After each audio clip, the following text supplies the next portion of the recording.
Je m'appelle Jean-Luc Bernasconi, j'ai 51 ans et jusqu'il y a 3 semaines, j'étais économiste principal, lead economist au bureau de la Banque mondiale à Tunis en Tunisie.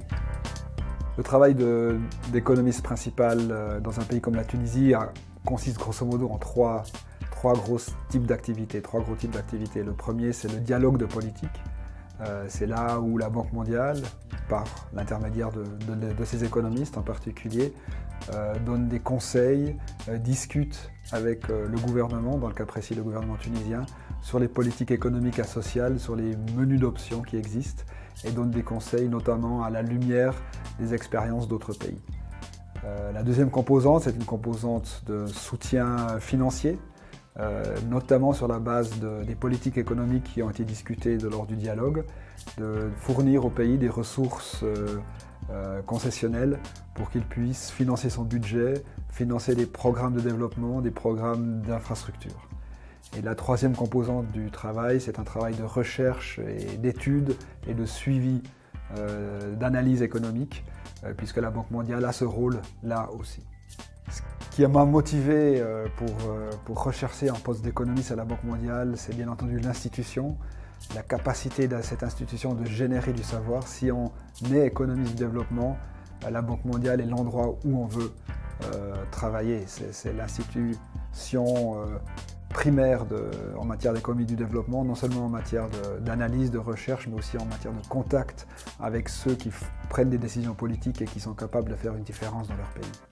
Le domaine le plus attractif du travail, celui qui attire le plus, c'est certainement ce contact avec les parties prenantes, les stakeholders, pour discuter de politique, d'impact, de résultats de ces politiques. C'est quelque chose où on peut s'exprimer, où on peut s'épanouir, où on peut apprendre beaucoup au contact des partenaires. Et c'est clairement là où je voyais la plus grande valeur ajoutée de mon travail aussi. Les côtés un peu moins attractifs ou positifs liés à ce travail sont parfois les exigences administratives ou bureaucratiques qui peuvent rendre les journées très longues, mais ça fait partie de tout travail, donc c'est un passage obligé. Mes conseils pour une ou un jeune économiste qui désirerait intégrer la Banque mondiale seraient, au-delà d'une formation universitaire de haut niveau, d'avoir une bonne maîtrise des langues qui sont usuelles dans le contexte du développement, et aussi une bonne aisance rédactionnelle, savoir écrire de façon précise, concise et rapidement. Au-delà de ça, se mettre à la recherche d'un mandat, à court terme peut-être, avec une institution comme la Banque mondiale, et faire ses preuves en n'ayant pas peur de travailler beaucoup pour montrer ce qu'on sait faire et montrer surtout le potentiel que l'on a. Après, c'est un bon moyen pour pouvoir intégrer à terme une institution comme la Banque mondiale.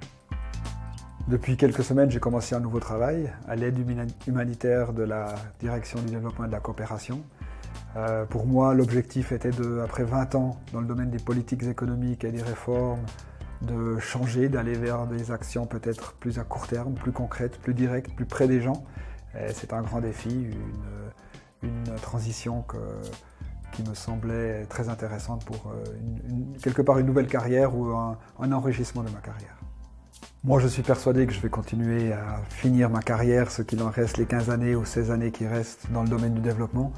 Et ce qui me fait encore avancer, ce qui me passionne, c'est vraiment de mettre la personne, la femme, l'homme, l'enfant au centre des activités, au centre des programmes que l'on soutient.